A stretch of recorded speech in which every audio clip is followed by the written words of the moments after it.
Hello ನಮಸ್ತೆ. ನಾನಿಲ್ಲಿ ಏನು ಮಾಡ್ತಾಯಿದ್ದೀನಿ ಗೊತ್ತಾ?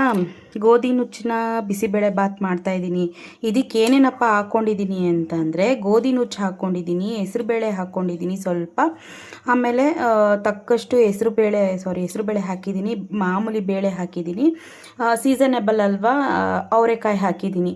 ಬೇಕು ಅಂತಂದರೆ ನೀವು ಬಟಾಣಿ ಕೂಡ ಹಾಕೋಬೋದು ಅವರೆಕಾಯಿ ಜಾಗದಲ್ಲಿ. ಅದು ಬಿಟ್ಟು ನೀವು ಇದಕ್ಕೆ ಆ್ಯಡ್ ಮಾಡ್ಕೊತೀನಿ ಅಂದರೆ ಕಡಲೆ ಬೀಜ ಕೂಡ ಆ್ಯಡ್ ಮಾಡ್ಕೊಬೋದು. ಇಷ್ಟೂ ಕೂಡ ನಾನೀಗ ಏನು ಮಾಡ್ತಾಯಿದ್ದೀನಿ ಅಂದರೆ ವಾಶ್ ಮಾಡ್ಕೊತಾ ಇದ್ದೀನಿ. ಬೇರೆ ತರಕಾರಿ ಎಲ್ಲ ಆ್ಯಕ್ಚುಲಿ ನಾನು ಬೇರೆ ಕಡೆ ವಾಶ್ ಮಾಡಿಕೊಂಡು ಚಾಪ್ ಮಾಡ್ಕೊಂಡು ಇಟ್ಕೊಂಡಿದ್ದೀನಿ. ಇದನ್ನು ವಾಶ್ ಮಾಡಾದಮೇಲೆ ನಾನು ಇದಕ್ಕೆ ಸೇರಿಸ್ಕೊತೀನಿ. ನಾನೀಗ ಒಂದು 2-3 ಟೈಮ್ಸು ಇದನ್ನು ವಾಶ್ ಮಾಡಿ ಇಟ್ಕೊಂಡಿದ್ದೀನಿ.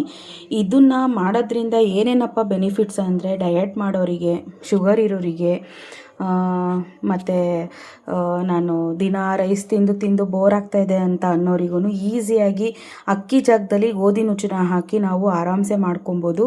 ತುಂಬ ಚೆನ್ನಾಗಿರುತ್ತೆ. ನೋಡೋಣ ಇವಾಗ ಹೇಗಾಗುತ್ತೆ ಅಂತಂದ್ಬಿಟ್ಟು ಇದನ್ನ ವಾಶ್ ಮಾಡಿ ಇಟ್ಕೊಂಡಿದ್ದೀನಿ.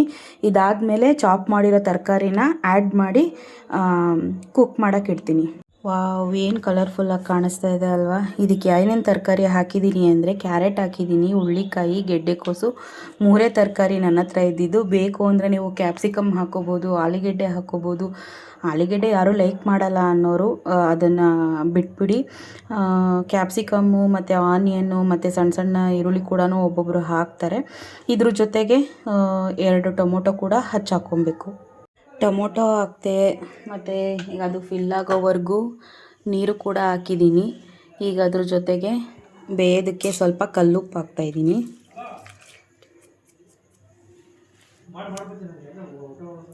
ಇದನ್ನು ಲಿಡ್ ಮುಚ್ಚಿ 3 ವಿಜಿಲ್ ಆಗೋವರೆಗೂ ವೆಯ್ಟ್ ಮಾಡೋಣ.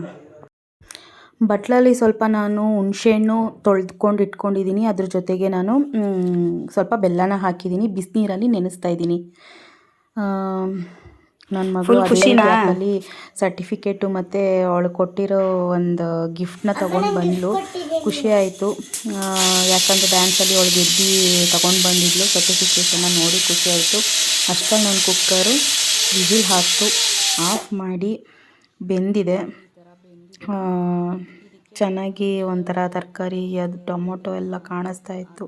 ಚೆನ್ನಾಗಿ ಕಲಸಿ ಅದಕ್ಕೆ ನಾನೇ ಮಾಡಿರೋ ಓನ್ ಪೌಡ್ರದು, ಅದನ್ನು ಮಿಕ್ಸ್ ಮಾಡಿ ಹಾಕ್ತಾಯಿದ್ದೀನಿ. ತುಪ್ಪದಲ್ಲಿ ಗೋಡಂಬಿನ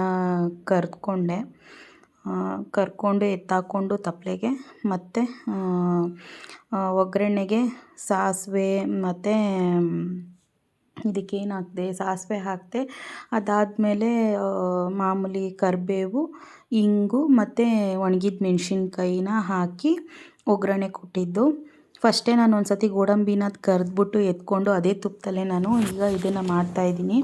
ಇದ್ರ ಜೊತೆಗೆ ನಾನು ಹಿಂಗೆ ಹಾಕ್ಕೊಳ್ಳೋದ್ರಿಂದ ಘಮ ತುಂಬ ಚೆನ್ನಾಗಿ ಬರುತ್ತೆ. ಸೊ ಅದಕ್ಕೆ ಅದನ್ನು ಒಗ್ಗರಣೆಗೆ ಹಿಂಗನ್ನ ಕೂಡ ಒಂದು ಸ್ವಲ್ಪ ಆ್ಯಡ್ ಮಾಡಿಕೊಂಡೆ. ಕಾಮನಾಗಿ ಎಲ್ಲರೂ ಯೂಸ್ ಮಾಡ್ಕೋತಾರೆ ಅನ್ಕೋತೀನಿ, ಬಟ್ ನಾನು ಹಿಂಗೆ ಹಾಕಿದ್ರೆ ಸ್ಮೆಲ್ ಚೆನ್ನಾಗಿ ಬರುತ್ತೆ ಅಂತ ನಾನು ಹಿಂಗನ್ನ ಸ್ವಲ್ಪ ಹಾಕ್ತೀನಿ. ತುಂಬ ಹಾಕಿಲ್ಲ, ಸ್ವಲ್ಪ ನೋಡಿದ್ರಲ್ಲ ಅಷ್ಟೇ ಹಾಕಿದ್ದು. ಅದನ್ನು ರೋಸ್ಟ್ ಮಾಡಿಕೊಂಡು ನಾನೇನು ಮಾಡ್ಕೊಂಡಿದ್ದೆ ತರಕಾರಿದು ಗೋಧಿ ನುಚ್ಚೆಲ್ಲ ಬೇಯಿಸಿರೋದು ನೋಡಿ, ಅಲ್ಲಿ ಗೋಡಂಬಿ ಎಲ್ಲದಕ್ಕೂ ಅದನ್ನು ಒಗ್ಗರಣೆ ಹಾಕ್ಕೊಂಡು ಮಿಕ್ಸ್ ಮಾಡಿಕೊಂಡೆ. ಆಗಲೇ ನೀವು ನೋಡಿದ್ರಲ್ಲ ಹುಣಸೆಹಣ್ಣು ಮತ್ತು ಬೆಲ್ಲ ಹಾಕಿದ್ನಲ್ಲ, ಅದಕ್ಕೇ ನಾನು ಪೌಡ್ರನ್ನ ಮಿಕ್ಸ್ ಮಾಡಿಕೊಂಡು ಹಾಕ್ಕೊಂಡು ಫಸ್ಟೇ ಕಲಸಿಟ್ಕೊಂಡಿದ್ದೆ. ಆಮೇಲೆ ಅದಕ್ಕೆ ಕೊತ್ತಂಬರಿ ಸೊಪ್ಪನ್ನ ಹಾಕಿ ಅದನ್ನು ಕಲಾಯಿಸ್ಕೊಂಡು ಸ್ವಲ್ಪ ನಮಗೆ ಬೇಕು ಅಂತಂದರೆ ಟೇಸ್ಟಿಗೆ ಕಾಯಿ ತುರಿ ಹಾಕ್ಕೋಬೋದು, ಇಲ್ಲ ಕೊಬ್ಬರಿ ಆದರೂ ಹಾಕ್ಕೊಬೋದು. ಹಾಕಿ ಚೆನ್ನಾಗಿ ಮಿಕ್ಸ್ ಮಾಡಾಯಿತು. ಮಿಕ್ಸ್ ಮಾಡಾದಮೇಲೆ ಸರ್ವಿಂಗಿಗೆ ನಾನು ತಟ್ಟೆಗೆ ಖಾರ ಬೂಂದಿ ಜೊತೆಗೆ ನಮ್ಮ ಮನೆಯವ್ರಿಗೆ ನಾನು ಸರ್ವ್ ಮಾಡಿದೆ. ತುಂಬ ಟೇಸ್ಟಿಯಾಗಿತ್ತು. ನೀವು ಟ್ರೈ